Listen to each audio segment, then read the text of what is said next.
का खालिद सर ने मुझे ये पीड़ा दिया है, कोशिश करूंगी इसको निभाने की। और कहते हैं कोशिश करने वालों की कभी हार नहीं होती। तो हार तो मैं वैसे भी किसी चीज के लिए नहीं मानती, ऑलवेज चैलेंजेस काम करती हूँ कि जो कोई नहीं करता वो मैं करूंगी, अगर वो फैक्ट होगा तो, नहीं तो नहीं करूंगी। और जितने भी हमारे पत्रकार भाई बंधु जितने भी आए हैं उनके लिए मोस्ट वेलकम और बहुत बहुत आभार कि इतनी दूर से आप लोग आए हैं। तो जरूर ये जुनून ही होता है जो आपको इस कुर्सी पे बिठाता है। तो जुनून ही सबसे, जिसके अंदर जुनून है वो वाकई ही पत्रकार बनता है। और ये सच बात है, जिसके अंदर जुनून है वो कुछ भी कर सकता है, तो वो पत्रकार जरूर बन सकता है, जिसमें मुझे सारे वही नजर आ रहे हैं। मैं सुंदरी ठाकुर मुंबई में रहती हूँ, लेकिन खालिद भाई ने सब जगह बना दिया है मुझे। इवन पहुंचना तो हर जगह हर किसी का बहुत मुश्किल है, लेकिन कहते हैं ना पत्रकारिता से ही इतने हम दूर पहुंच गए हैं कि उसकी जरूरत ही नहीं सामने जाने की। शशि के लिए मैं एक बात जरूर कहूंगी, और ये सच्ची कह रही हूँ और दिल से कह रही हूँ, ऐसा नहीं कि वो यहाँ बैठी है मैं इसलिए कह रही हूँ, लेकिन मैं जो कह रही हूँ ये अपने मतलब बहुत एक ये नहीं कि वो फ्रेंड है या करीब है, लेकिन जो काम करता है उसके लिए बोलना चाहिए, क्योंकि बोलोगे नहीं तो उसे मोटिवेशन नहीं आएगा। शशि जो काम करती है ना, सच में मैं जिंदगी में नहीं कर सकती। मैं इतने एनजीओ रन इतनी बड़ी बड़ी पोस्टों पे हूँ, लेकिन मैं टाइम किसी को नहीं टाइम पे दे पाती। मैं मेरे एनजीओ को टाइम नहीं दे पा रही हूँ, आप बिलीव कीजिए। तो ये तो बहुत मतलब मैंने देखा है कि जुनून देखो तो शशि के अंदर देखो, और ये शशि की करामात कायनात बोलो जो सारे इकट्ठे बैठे हैं। तो थैंक यू शशि और खालिद भाई को बहुत बहुत अभिनंदन कि आप हमेशा बॉम्बे आते हैं और सबको एकत्र इकट्ठा करते हैं। आप इसके मतलब एक हमारे लिए पिलर हैं। आपके लिए सभी लोग आते हैं और हम उन सभी से मिलते हैं, जिनको नहीं जानते उनसे भी मिल लेते हैं। So thank you very much. आप लोग आए, कुछ कमी रही हो तो उसके लिए क्षमा प्राप्ति चाहेंगे। अगर कुछ जरूरत हो तो जरूर बताइएगा मुझे, मैं ऑलवेज यही हूँ और आपके लिए हूँ। Thank you so much.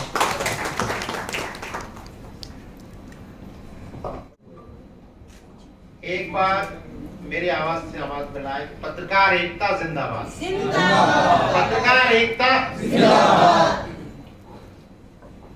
आदरणीय मंच, प्रेस क्लब वर्किंग जर्नलिस्ट के तमाम क्रांतिकारी साथियों को सादर वंदन।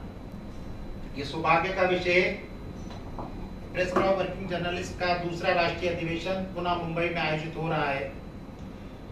आज राष्ट्रीय कार्यकारिणी की इस बैठक में राष्ट्रीय कार्यकारिणी का पुनर्गठन होना है, और मैं इस शुभ अवसर पर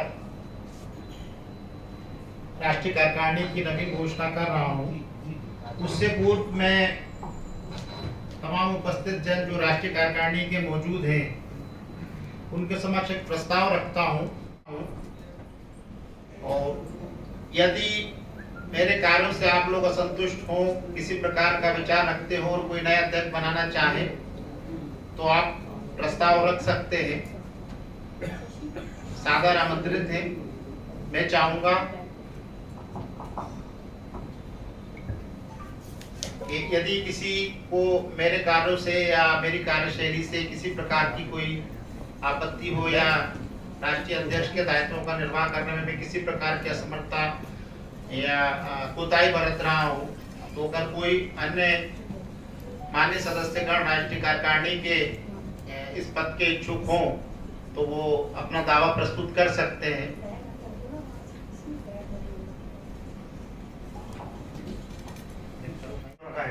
उसको मैं एक सिरे से खारिज करता हूँ, और जो भी हमारे सदस्य हों समर्थन में अपना हाथ खड़ा करके समर्थन प्रदान करने की।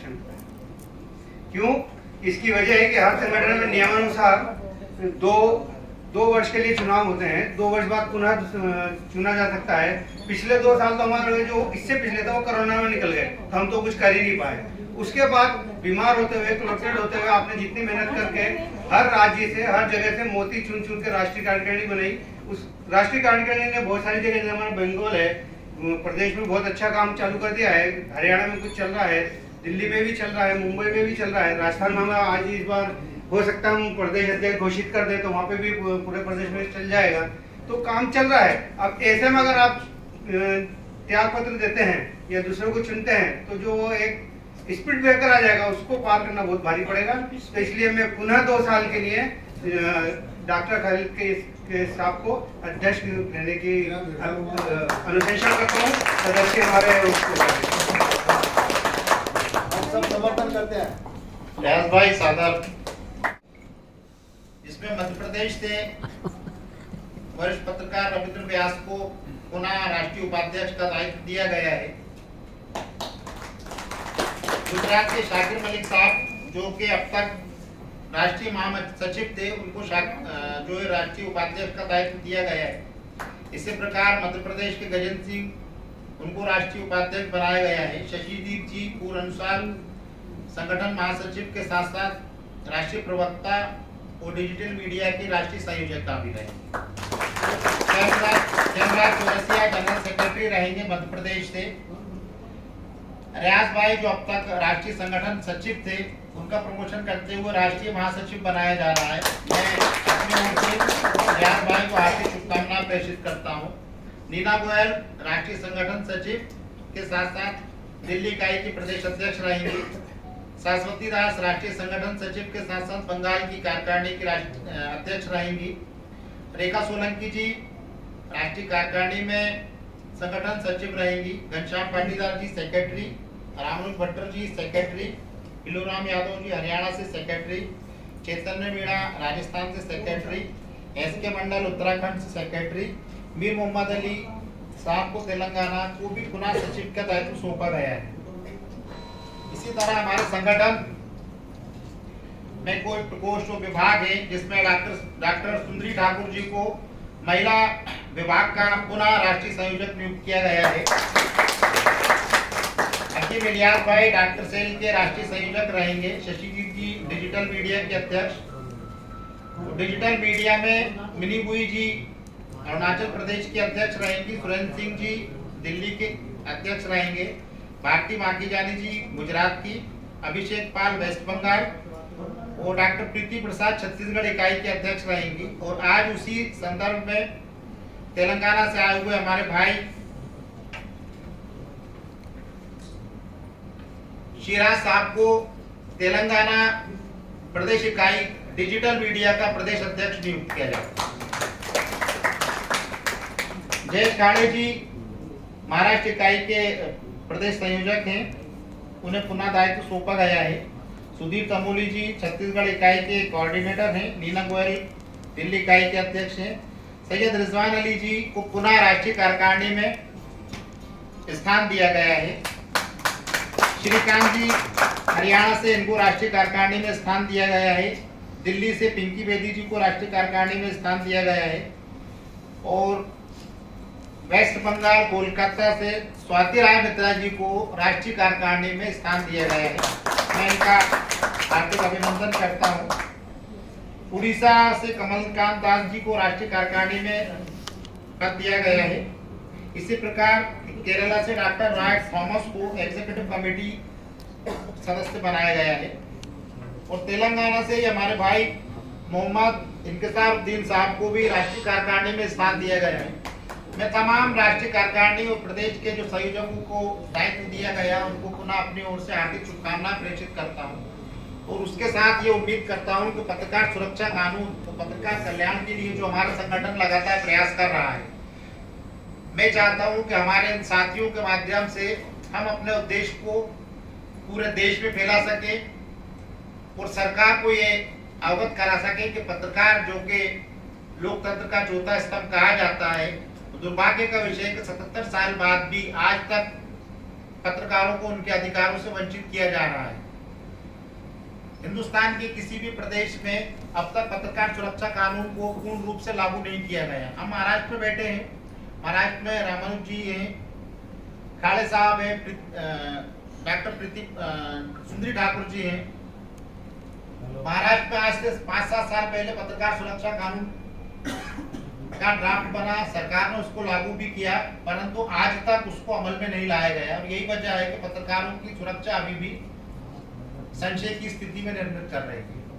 मैं अपने तमाम साथी जो अलग अलग राज्यों से आए हैं उनसे ये आह्वान करूंगा कि अपने अपने प्रदेश में अपनी अपनी प्रदेश सरकार से मुतालबा करें, मांग करें कि वो अपने प्रदेश में पत्रकार सुरक्षा कानून लागू करें, पत्रकारों के कल्याण के लिए आयोग की स्थापना करें, पत्रकारों और उनके बच्चों की सुरक्षा और उनके कल्याण के लिए योजना बनाएं। मैंने भारत सरकार से मांग की थी कि जिस प्रकार आयुष्मान योजना सरकार ने क्राइटेरिया बनाया है कि उन लोगों को दिया जाए जो पत्रकार आर्थिक रूप से अक्षम हैं, जो इस लायक नहीं है कि वो बड़े बड़े अस्पतालों में अपना इलाज करा सकें, उनको आयुष्मान योजना से जोड़ा जाए। यदि भारत सरकार और प्रादेशिक सरकारें आयुष्मान योजना से पत्रकारों को जोड़ेंगी, क्योंकि बहुत सारे पत्रकार बिना इलाज बिना दवा के दम नहीं तोड़ेंगे। आज निष्पक्ष पत्रकारिता के ऊपर जिस प्रकार प्रहार हो रहे हैं, निष्पक्ष पत्रकारिता को जिस तरह कुचला जा रहा है, वो दुर्भाग्य का विषय है। और हम मुट्ठी भर लोग निष्पक्ष पत्रकारिता को जिंदा रखे हुए हैं। ये जग जाहिर है कि इस वक्त जिस तरह की मीडिया पूरे हिंदुस्तान के अंदर एक अलग मिजाज बनाए हुए है, जो देश की जनता की सहूलतों, देश की जनता की समस्याओं से अलग हटकर ऐसे विषयों को ज्यादातर प्रकाशित की प्रचारित कर रही है जिससे जनता को कोई सरोकार नहीं है। राजनीतिक पार्टियों की उंगलियों पे नाचने वाली ये मीडिया हम पत्रकारों की कभी भी सुरक्षा या कभी भी कल्याण नहीं कर सकती। हमें अपने अधिकारों के लिए खुद लड़ना पड़ेगा। और मैं अपने संगठन प्रेस क्लब वर्किंग जर्नलिस्ट के माध्यम से तमाम साथियों को आह्वान करता हूं कि अपनी सुरक्षा, अपने कल्याण के लिए आप आवाज उठाएं, अपने प्रादेशिक स्तर पर आवाज उठाएं और सरकार से मुतालबा ये मांग करें कि हम लोकतंत्र के चौथे स्तंभ हैं। जिस प्रकार आप अन्य वर्गों को अन्य योजनाओं के तहत लाभ पहुंचा सकते हैं, हम पत्रकारों को आप क्यों नहीं पहुंचा सकते। पिछली मीटिंग में या पिछले सम्मेलन में मैंने ये बात कही थी कि हम उस देश में रहते हैं जहां पशुओं पे अत्याचार होता है तो उनके लिए कानून बना हुआ है। यदि आप जानवरों को मारते हैं तो आपके ऊपर मुकदमा दर्ज हो जाएगा, मगर किसी पत्रकार के साथ कोई घटना होती है तो उसको किसी प्रकार की स्पेशल कानून के तहत रिलीफ नहीं मिलती। ये दुर्भाग्य का विषय है कि 77 साल बाद भी आज भी हमारी पत्रकार बरादरी अपने आप को असुरक्षित महसूस कर रही है। मैं आज इस मंच के माध्यम से अपने तमाम साथियों से ये आह्वान करता हूं कि पत्रकार सुरक्षा कानून और पत्रकार कल्याण के लिए अपने स्तर पर लगातार जी जान से अपने अपने प्रदेशों में काम करें। सरकार के पास ये मांग रखें कि हमारी सुरक्षा यदि सुनिश्चित रहेगी तभी हम लोकतंत्र की रक्षा कर पाएंगे। हमारी कलम सुरक्षित रहेगी तभी हम जनता की आवाज उठा सकेंगे। हमारी कलम सुरक्षित रहेगी, हम सुरक्षित रहेंगे तभी हम जनता को और सरकार को आईना दिखा पाएंगे। जय हिंद, जय भारत।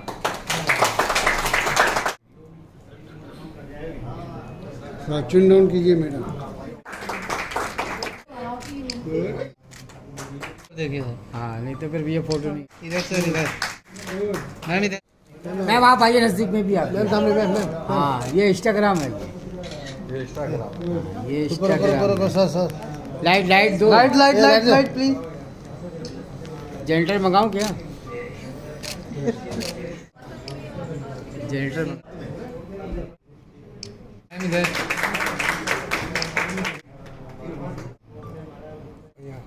Thank you.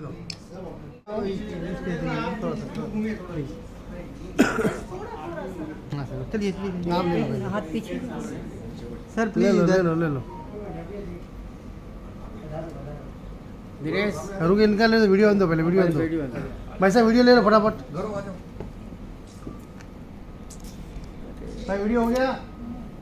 नहीं अभी हो गया, अभी लाइव टेलीकास्ट हो रहा है।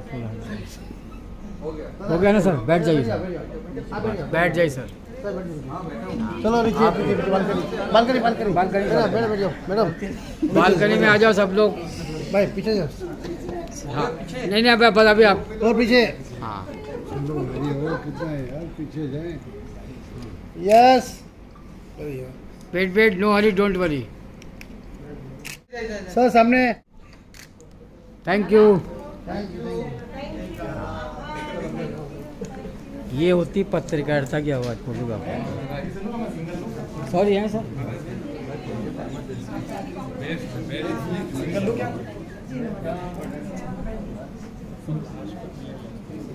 बिजी हो जाएंगे बहुत। कोई बात नहीं sir, life busy no busy. बैठिए सर।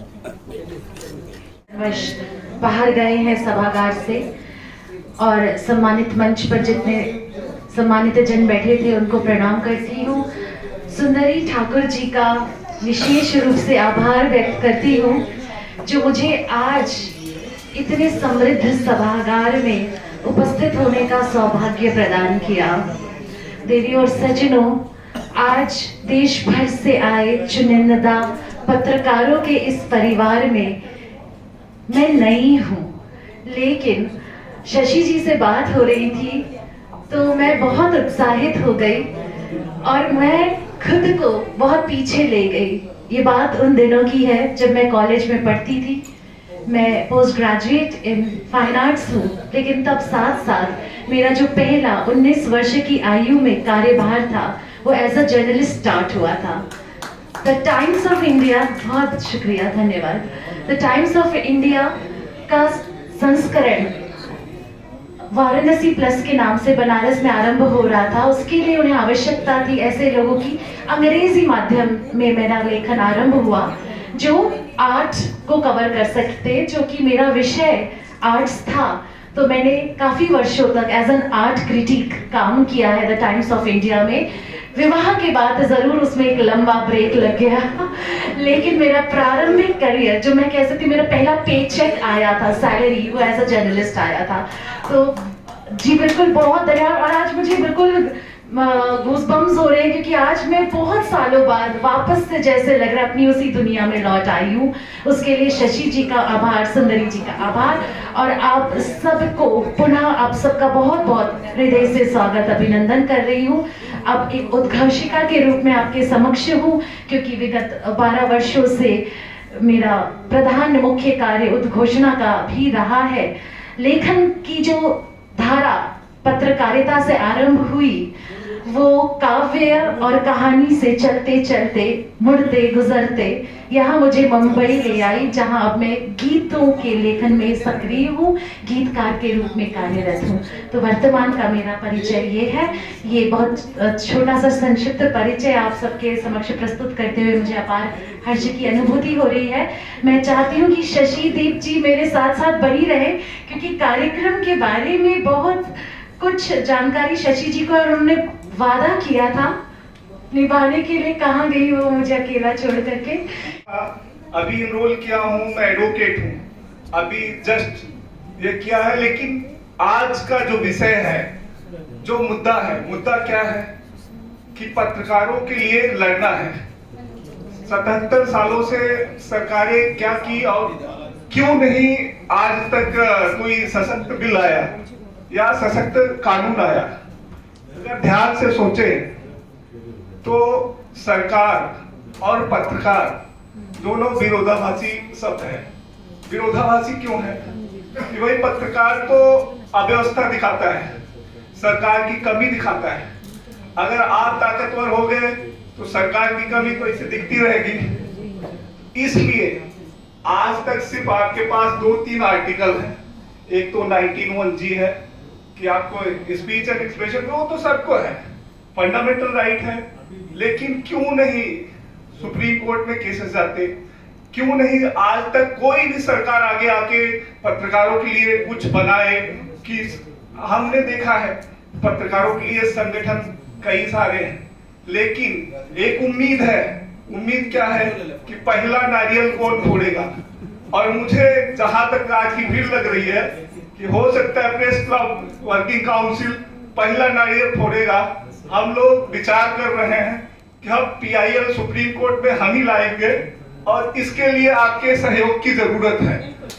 और सरकारें ऐसे नहीं काम करती हैं, सरकारों को जगाना पड़ता है। उसके लिए आपको हमको अध्ययन करना है अब तक केसेस क्यों विफल हुए हैं और हम क्यों सफल होंगे। इसलिए कोई भी संगठन तब ताकतवर होता है जब उसमें आप जैसे संजीदा लोग रहेंगे। और मुझे खुशी हुई, मैं सुंदरी जी के माध्यम से आज आया हूं आपके बीच में, और आपका कार्यकारिणी देख के हमको बड़ा हर्ष हुआ कि तेलंगाना से आए हैं, बंगाल से आए हैं, झारखंड से आए हैं, और हमारे साथ भी 5 पत्रकार थे, 4 साथ छोड़ गए, आए नहीं, मैं अकेला पहुंचा हूं। तो ये आगे शशि जी बोल रही थी कि अव्यवस्था सबके साइड होती है। हम भी नहीं पहुंच पाए कि हमारी जो स्ट्रेंथ थी, मतलब मुंबई के पुकार और कई पत्रकार संगठन वाले आने वाले थे, लेकिन वो नहीं पहुंच पाए। क्या होता है, व्यस्त समय से आपने समय निकाला, ये सबसे बड़ी बात है, और लोग नहीं पहुंच पाते, संगठन की आवाज ऐसे दब जाती है। कौन इतना पढ़ेगा, कौन अध्ययन करेगा, कौन ड्राफ्टिंग तैयार करेगा, कौन सुप्रीम कोर्ट पहुंचेगा, ये चीजें मायने रखती हैं। एक बार कोई हाई कोर्ट का वकील हो गया, सुप्रीम कोर्ट का वकील हो गया, फिर उसको पैसे की एक लग गई, भाई हम तो हमने अध्ययन कर लिया, तो मेरा फीस हो गई 5 लाख 10 लाख, मैं क्यों प्रेस क्लब के लिए काम करूं। लेकिन मैं आपको यकीन दिलाता हूं, हम इस मुद्दे को ऊपर ले जाएंगे और इस पे काम करेंगे। बतौर एक एडवोकेट मैं ये आपको आश्वासन देता हूं। धन्यवाद सुमरी जी के लिए, धन्यवाद उन्होंने हमको बुलाया। Thank you. मैं वेस्ट बंगाल से हूँ।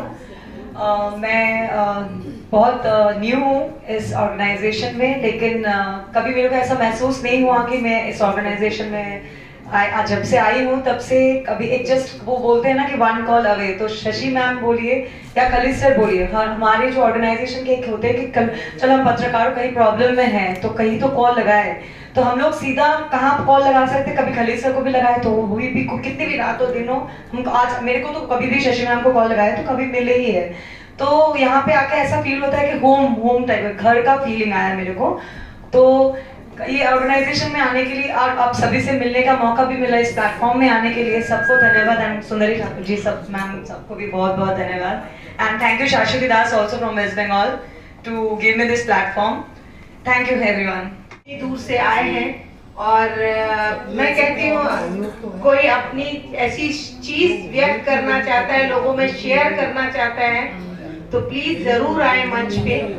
और मैं ये कहूंगी कि कहते हैं ना पत्रकारिता जो होती है वो हमारे सभी एकत्र होंगे। कोई भी चीज जब तक मुट्ठी बंद होती है ना वो लाख की होती है, खुल जाती है तो वो खाक की हो जाती है। जब तक इसको हाथ को मजबूत नहीं किया जाएगा ना, कोई नहीं सुनता, बच्चा रोता नहीं तब तक माँ भी दूध नहीं देती है।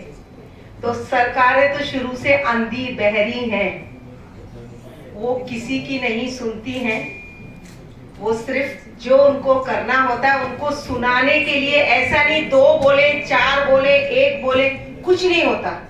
हर देश से, हर एक गली के कोने से, हर चीज की, कोई भी चीज की अगर डिमांड रखनी है वो आवाज उठेगी। और अभी तो हमारे पास इतना ज्यादा प्लेटफॉर्म है हमारी मीडिया के थ्रू, लोग बाथरूम में जाते हैं अपना सेल्फी, लोग सो रहे हैं अपना सेल्फी, तो ये भी थोड़े एक शब्द बोल के जरा फेसबुक पे डालिए ना, सरकार आएगी हिलेगी। लेकिन ऐसा नहीं मैंने बोल दिया उन्होंने बोल दिया, चाहने बस, कुछ फर्क नहीं पड़ेगा। कोई मीनिंग नहीं है कोई मीटिंग करने का, कोई सभाएं करने का। एक बार जैसे कहीं कुछ होता है, सब जगह कैंडल मार्च एक ही दिन लगते हैं, एक चौराहे पे 4 लोग करते हैं। मैं कहती हूँ इसको 4 दिन कर दो ना, एक ही दिन क्यों कर रहे हो, तो थोड़ा सा असर पड़े इसके ऊपर। लेकिन नहीं, वहां हो रहा है तो मैं क्यों करूंगा, मैं करूंगा, उसके बाद शाम फिर दूसरा होता है, वो डब्बे में चला जाता है, वो बंद हो जाता है। वो कैलकाटा का वो कहाँ चला गया, डॉक्टर का अभी नया मुद्दा आ गया, अभी वो केजरीवाल जी बाहर आ गए, अब उनका चालू हो गया, कल वो निकल के बाहर आ जाएंगे, केजरीवाल जी को साइड कर देंगे उनका। हमारे देश में हमारे यहाँ की पब्लिक इतनी सच में पागल है ना, और अब तो नहीं होना चाहिए। हमारे पास इतनी ऑप्शन अपॉर्चुनिटियां हैं, पहले नहीं थी। लेटर भी जब मिलते थे हमको जब लोगों का 13वां हो जाता था, और अब क्या होता है, अमेरिका से लोग आ जाते हैं, डॉक्टर कह देता है जी बस बुला लीजिए, कुछ ही समय है, वो जिंदा है और लोग अमेरिका से आ जाते हैं। तो मैं ये कहना चाहती हूँ, ये कलम बोलने से नहीं होता, इस कलम को चलाओ और आवाज उठाओ तो इसकी वैल्यू है। बोलने से कुछ नहीं होता है और जगह जगह से आवाज नहीं उठेगी तब तक कुछ नहीं होगा। मैं आप बोलते रहिए, एक तेलंगाना से बोल रहा है, एक बॉम्बे से बोल, कौन सुन रहा है? हर गली हर मोहल्ले से जो आवाज उठेगी ना, वो हिंदू मुस्लिम जिस दिन ये करना नेता बंद कर देंगे ना, सारी चीजें खत्म हो जाएंगी। और ये नेताओं का ही एक चक्र है जिसमें जो फंस गया वो निकलेगा नहीं।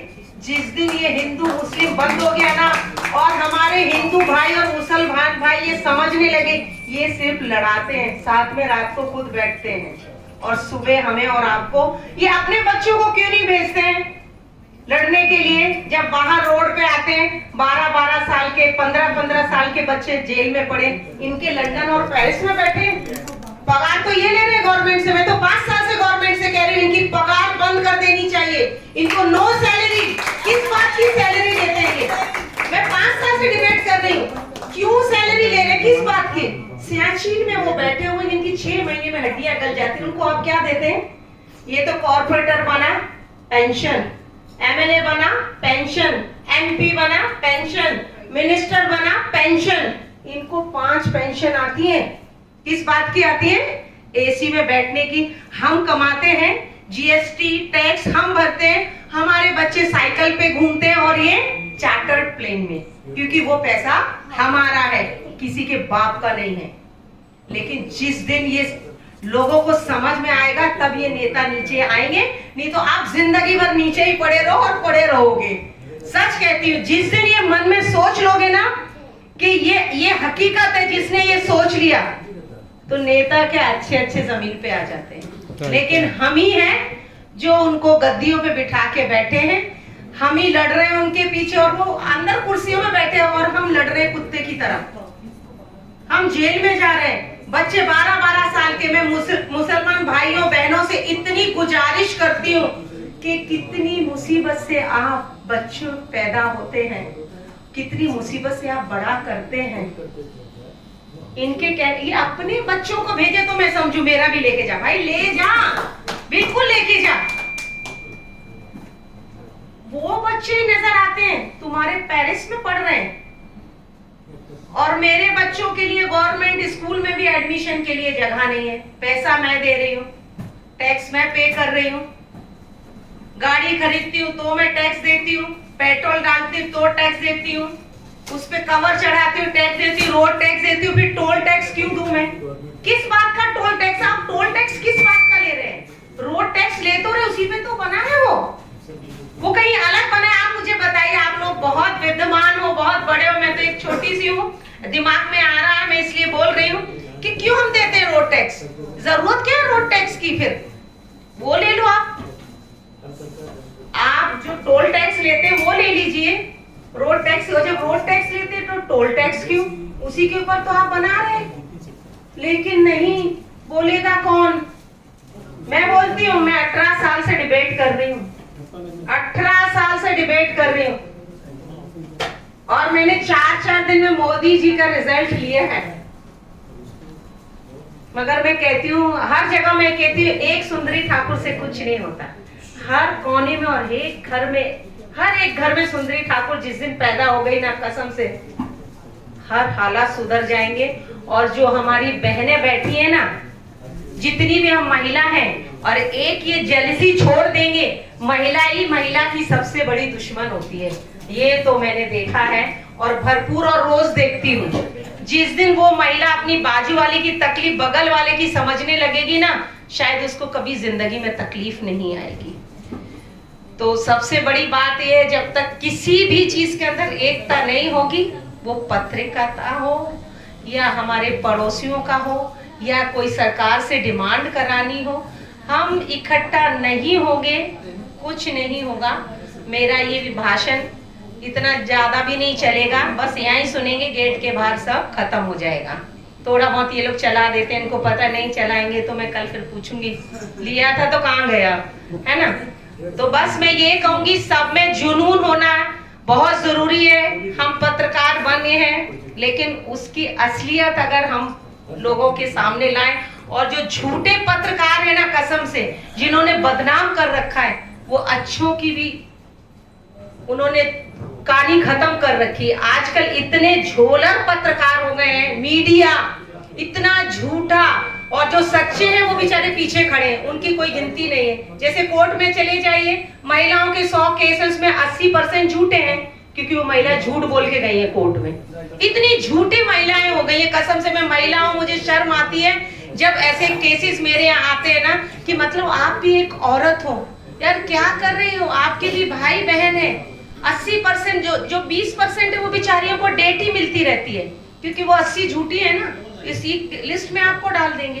तो मेरा ये निवेदन है, एकता में ही भलाई है, सोचेंगे तो कुछ कर पाएंगे। सच कहती हूँ, सोच लीजिए, अभी भी वक्त है। सरकारों का ये अत्याचार, अपने अपने भाषण, ये हमको अब समझ लेने चाहिए। पहले हमारे पास ये चीजें नहीं थी, पता नहीं लगता, अब तो जब तक होता नहीं पता लग जाता है। तो प्लीज सभी से निवेदन है, अपने अपने शहर में जागृति फैलाइए, औरतों में फैलाइए, मतलब पुरुषों में फैला। ऐसा नहीं कि पुरुष को नहीं बता सकती, पुरुष आपको नहीं बता सकता। एक एक को जरूरत है, सब मिलके करें तो बहुत अच्छा होगा। खालिद सर आ गए हैं, खालिद भाई आ गए हैं, अभी ड्रेस पहन के, अभी हमें पता लगेगा, अब होगा प्रोग्राम, आइएगा। Thank you. आप लोगों ने सुना, कुछ कहा हो उसके लिए क्षमा प्राप्ति चाहूंगी।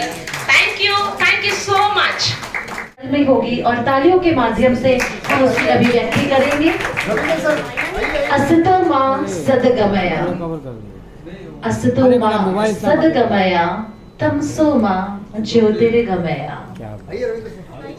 हे जलते हुए दीपक, हम ये प्रार्थना करते हैं कि तुम हम सबको वो विवेक दो, वो बुद्धि दो कि हम असत्य से दूर सत्य की ओर इस समाज को लेकर चल सके।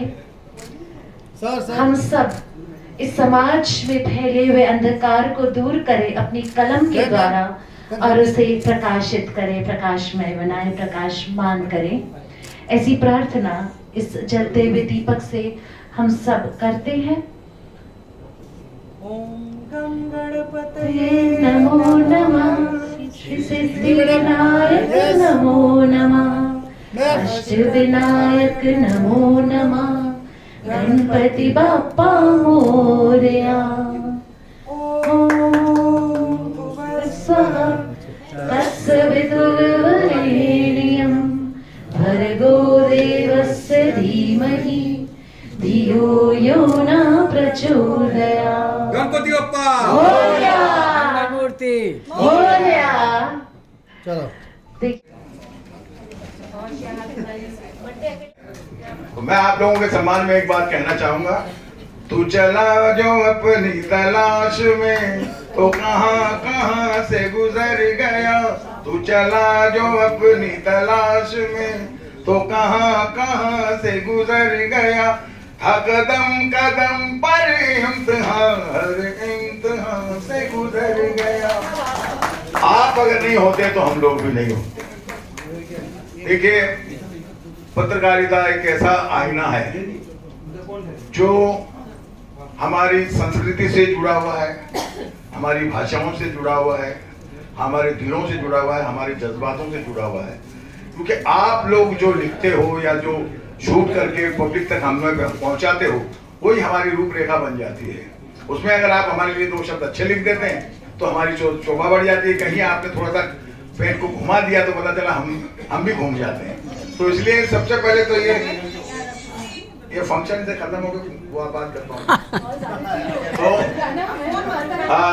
मैं कहना ये चाह रहा था कि जैसे कि गुरु के बिना ज्ञान नहीं होता। सबसे पहले माँ गुरु होती है, उसके बाद में गुरु जो होता है वो अपना गुरु जो शिक्षा देता है हमें। मगर मैं कहता हूँ कि अगर फिल्म लाइन में या किसी भी फील्ड में अगर आपको सक्सेस होना हो, अगर पत्रकार का सहयोग या पत्रकार का आशीर्वाद नहीं है तो यू कांट सक्सेस। और मैं बता दूं आपको, क्योंकि आप ही की एक ऐसी कलम है कि जिससे नीचे से प्राणी से लेकर ऊपर प्रधानमंत्री तक को डर लगता है उस कलम की ताकत से और उसके जोर से। क्यों?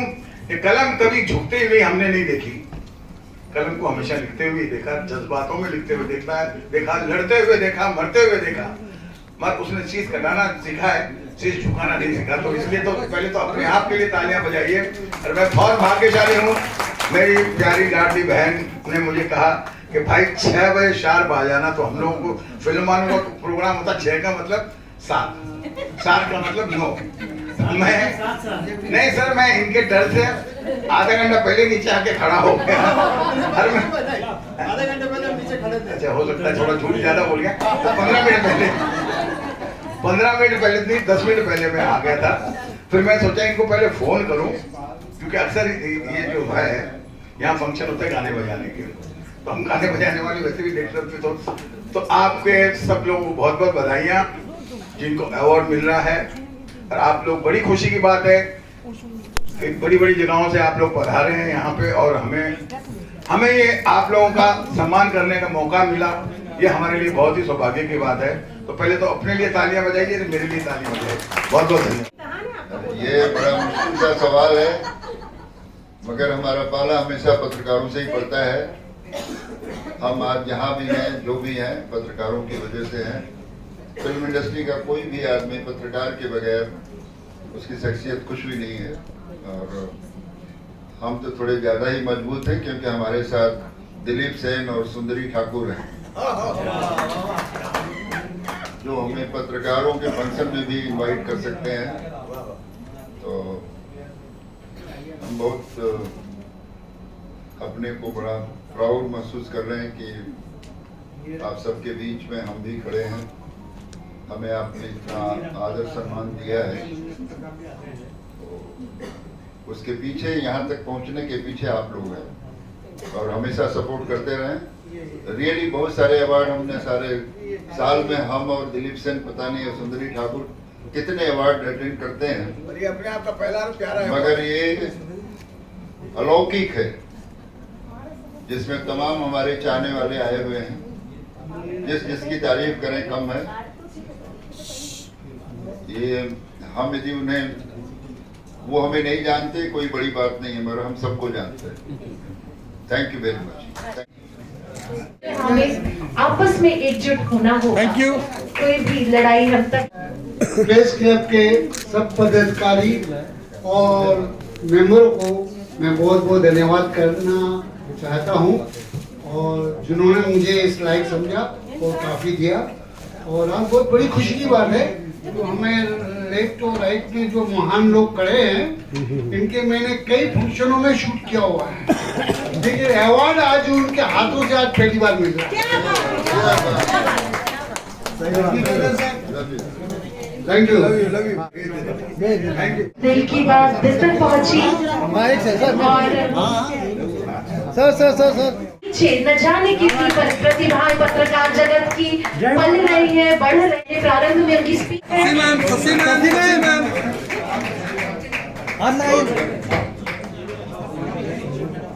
युवा पत्रकारिता जगत टू कम एंड सुशोभित किया है श्री BN तिवारी जी मुंबई, और तालियां जोरदार श्री संजय मिश्रा के लिए।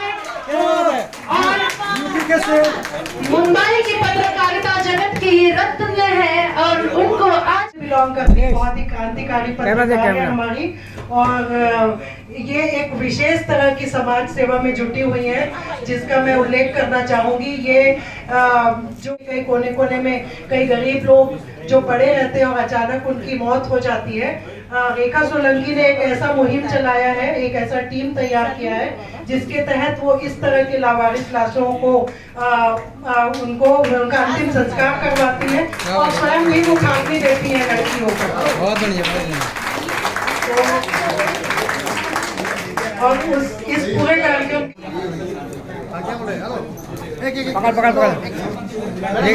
लेडीज बराबर है।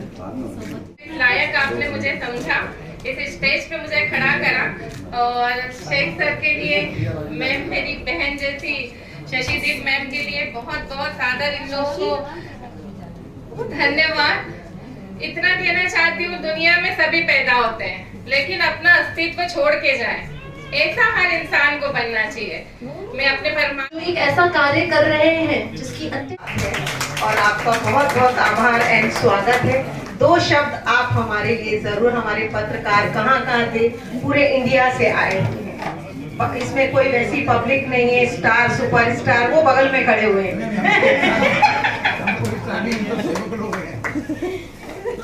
हमारे तो मेन स्टार ये हैं जो सामने बैठे। नमस्कार, गुड इवनिंग।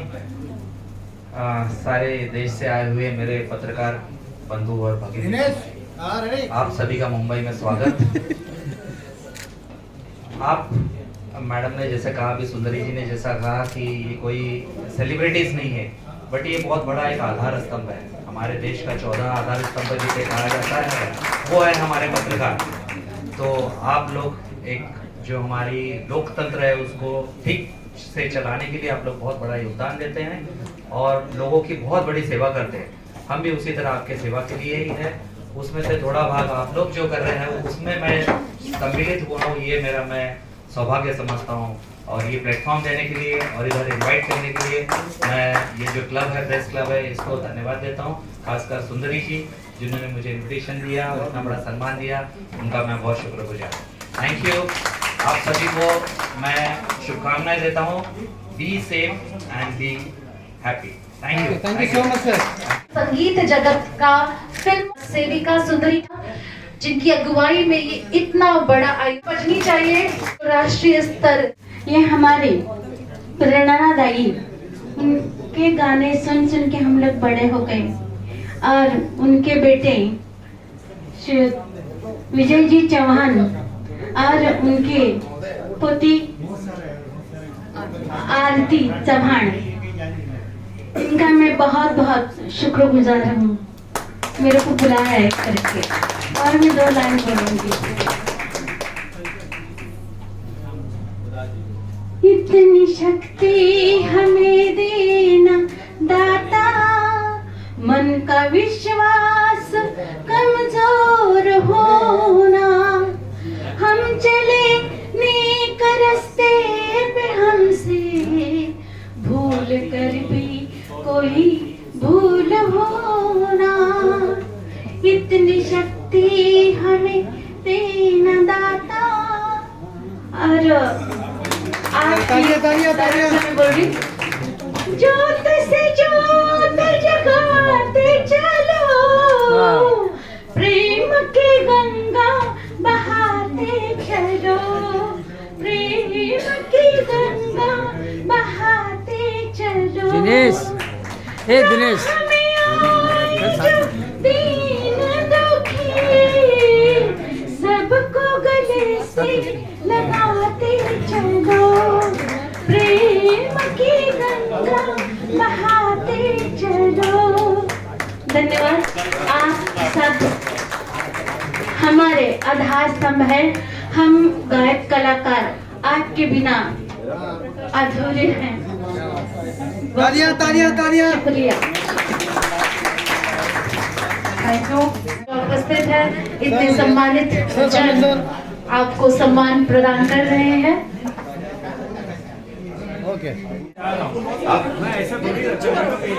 ध्यान से सुनिए, ध्यान से सुनिए।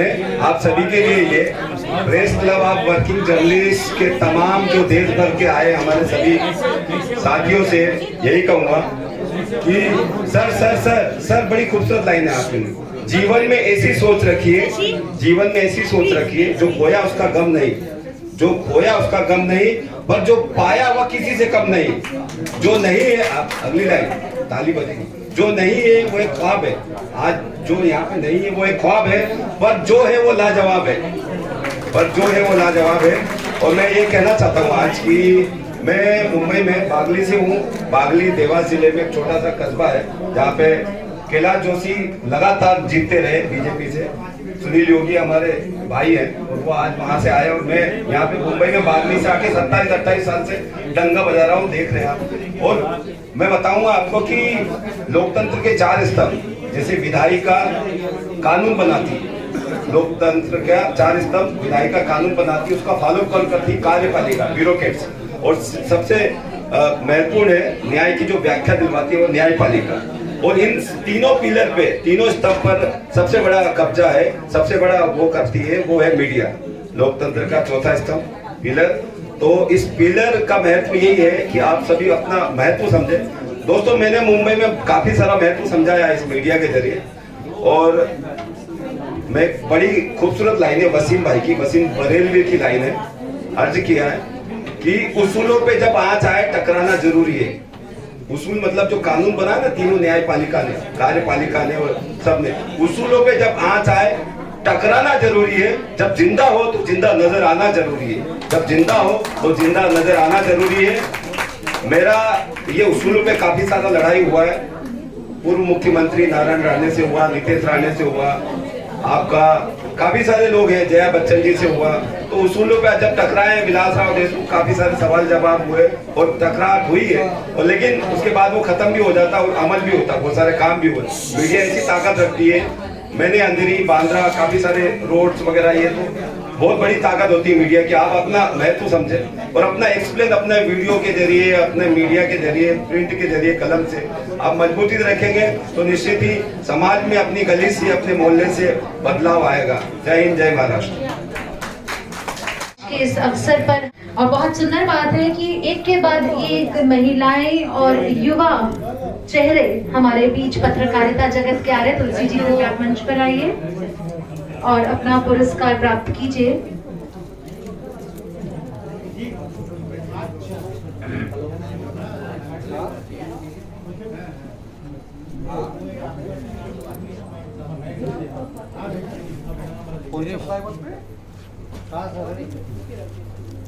उदास चेहरों पर रूहानी नूर आ जाता है, उदास चेहरों पर रूहानी नूर आ जाता है, और तालियां बजती रहे तो जोश भरपूर आ जाता है।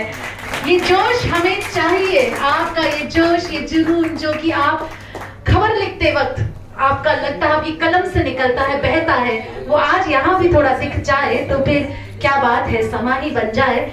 इसके साथ ही इतनी खूबसूरत, इतनी जुझारू पत्रकार महिलाएं ऐसे क्षेत्र में कार्यरत हैं। जमुआ भी जाना है। मध्य प्रदेश से पधारे राजकुमार राठौर जी से निवेदन करूंगा वो मंच पे आए। राजकुमार Rathore.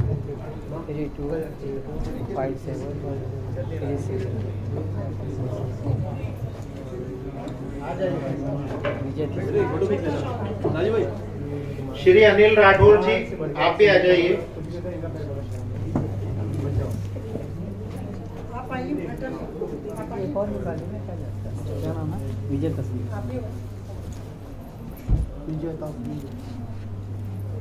Yes sir, ready. Yes. Shri Mayank Sadhu ji से निवेदन करूंगा कि वो मंच पे आए। श्री मयंक साधु जी।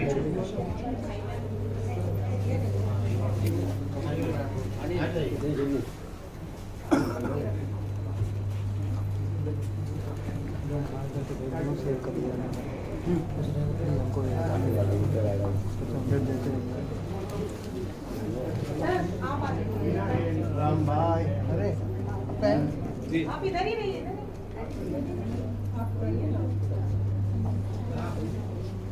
यस।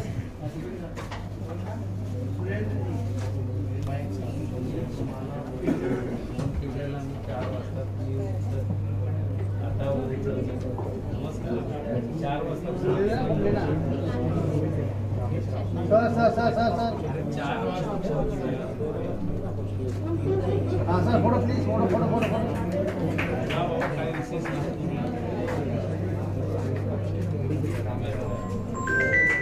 श्री राम मिश्रा जी मंच पे आए। महिला सशक्तिकरण हम तो हर झोपड़े को ताजमहल कहते हैं। बहुत ही शानदार ये आयोजन सुंदरी ठाकुर जी ने मुझे आमंत्रित किया और शशिदीप जी ने। आप बहुत अच्छा बोल रही हैं, मुझे पता है, मैं इनको भी बोल दूं। हाँ, ये अपने सभी हैं, इसलिए कहते हैं कि पूरी धरा जो साथ दे तो और बात है। क्योंकि आप भी बैठे हैं, पूरी मुंबई को संभालते हैं, तो पूरी धरा जो साथ दे तो और बात है, तू जरा भी साथ दे तो और बात है। चलने को एक पांव से भी चल सकते हैं लोग, पर दूसरा भी साथ दे। इस तरह के आयोजन हो और वहां आप न हो तो कार्यक्रम अधूरा रह जाता है और उस बात में वो बात नहीं बनती। इसलिए सबसे पहले तो मैं चाहता हूं आप लोग अपने लिए तालियां बजा लीजिए। म्यूजिक नहीं है लेकिन फिर भी आवाज के माध्यम से मैं एक छोटा सा गीत आप सब लोगों के लिए गुनगुनाना चाहूंगा कि जो दिलों के नाते हैं वो जोड़े नहीं जाते, जो दिलों के नाते हैं वो जोड़े नहीं जाते, जोड़ दिए तो फिर तोड़े नहीं जाते। ये नाते ये नाते ये नाते दिल में बसाए हैं और प्यार का तोहफा लाए हैं। ताली लेकिन ताल होनी चाहिए। कैसे? 1 2 3 4। बड़ी दूर से आए हैं, प्यार का तोहफा लाए हैं। अपना लो या ठुकरा दो, प्यार का तोहफा लाए हैं। जो दिलों के नाते हैं वो जोड़े नहीं जाते, जो दिलों के नाते हैं वो जोड़े नहीं जाते, जोड़ दिए तो फिर तोड़े नहीं जाते। ये नाते ये नाते ये नाते दिल में बसाए हैं, प्यार का तोहफा लाए हैं। हमें आपने बुलाए हैं, हम भी लोखंडवाला से आए, बड़ी दूर से आए हैं, प्यार का तोहफा लाए हैं।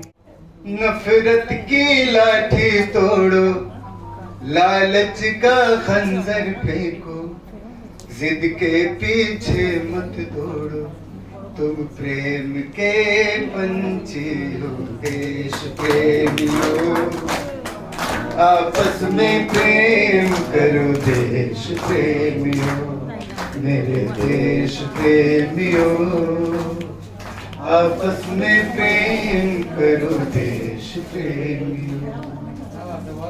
देखो ये धरती हम सबकी माता है, सोचो आपस में क्या अपना नाता है। हम आपस में लड़ बैठे तो देश को कौन संभालेगा, हम आपस में लड़ बैठे तो देश को कौन संभालेगा। कोई बाहर वाला आकर घर से हमें निकालेगा, दीवानों होश करो, मेरे देश प्रेमियों, आपस में प्रेम करो, देश प्रेमियों, ओ मेरे देश प्रेमियों, आपस में प्रेम करो, देश प्रेम।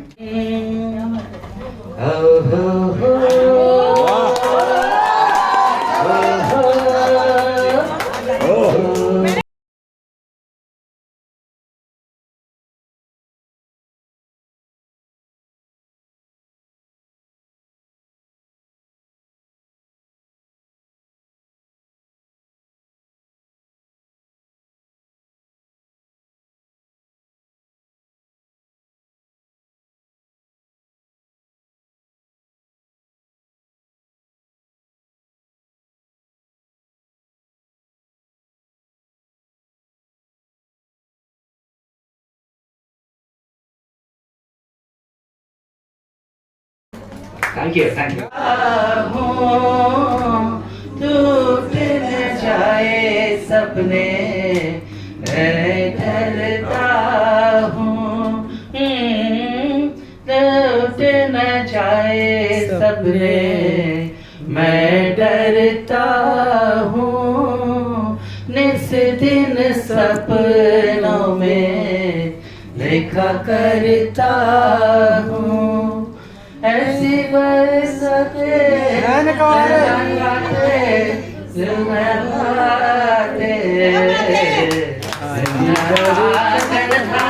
ये मन मेरा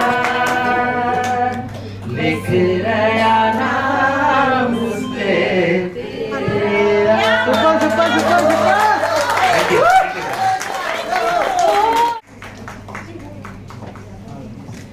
देवी और सज्जनों, जर्नलिज्म भी डॉक्टर की तरह लोग सोचते हैं कि एक डॉक्टर मतलब उसके कितने पार्ट्स होते हैं, स्पेशलाइजेशन होता है, स्पेशलिटीज होती हैं। उसी तरह से जर्नलिज्म में भी आप देख पा रहे हैं कि इनकी ये बहुत पहले से मुहिम चालू की है, जहाँ भी मैं जाती हूँ अपना फंक्शन है किसी का, कि अगर महिला, मैंने ये देखा है महिलाएं का सम्मान अगर महिला करती है तो वो थोड़ी सी ऐसे विचलित होती है, और अगर कोई पुरुष सम्मान करे ना इज वेरी हैप्पी।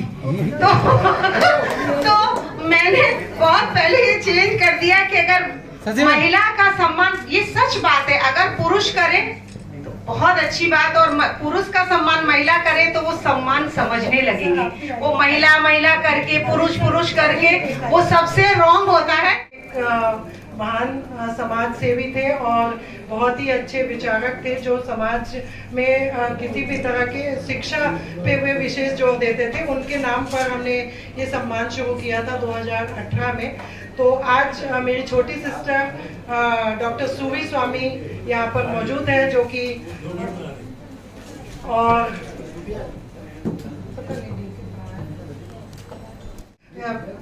पिताजी पापा का आज जो सम्मान है वो सोच सयानी को दिया जा रहा है, क्योंकि सोच सयानी जो है एक ऐसी संस्था है जो करीब एक दशक हो गए ना करीब एक दशक से सामाजिक और प्रशासनिक और हर जहाँ कहीं पर भी किसी तरह की गलत चीजें दिखाई देती हैं, उस चीज के प्रति वे काम आवाज उठाते हैं, और किसी भी तरह से वे बहुत ही कर्मठ इनके सदस्य हैं। तो बहुत दिनों से बहुत ही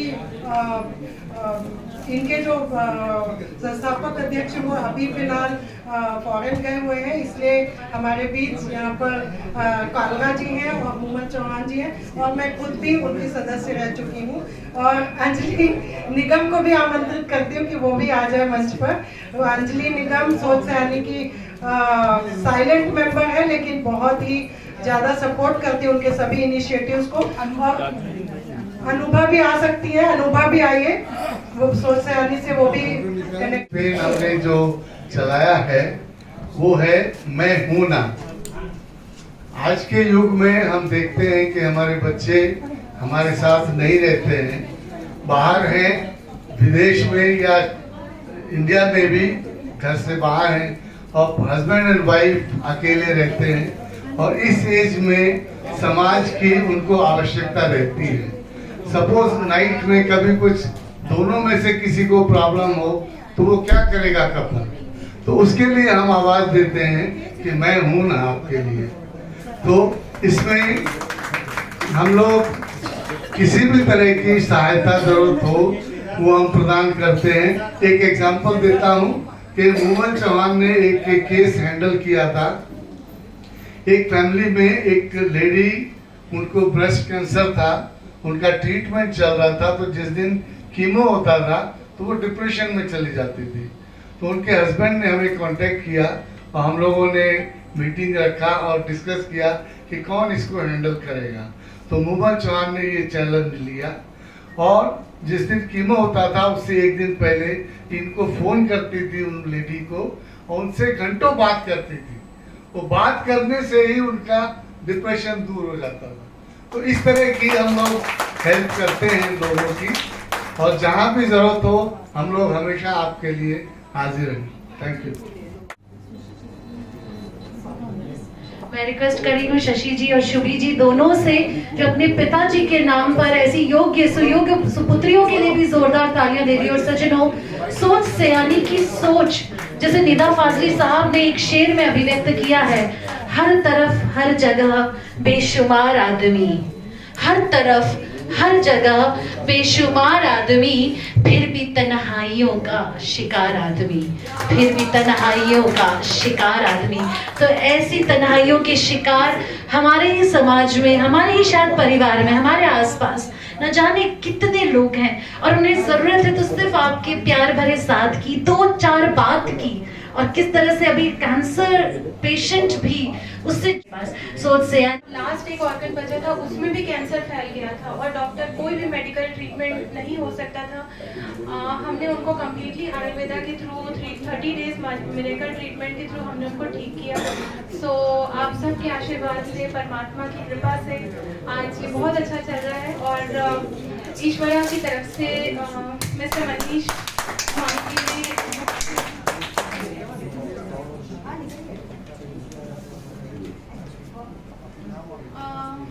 founder of Ishwarya Group, Mr. Manish Swami ji, respected, honorable, and my husband, उन्होंने एक छोटा सा टोकन ऑफ लव दिया हुआ है।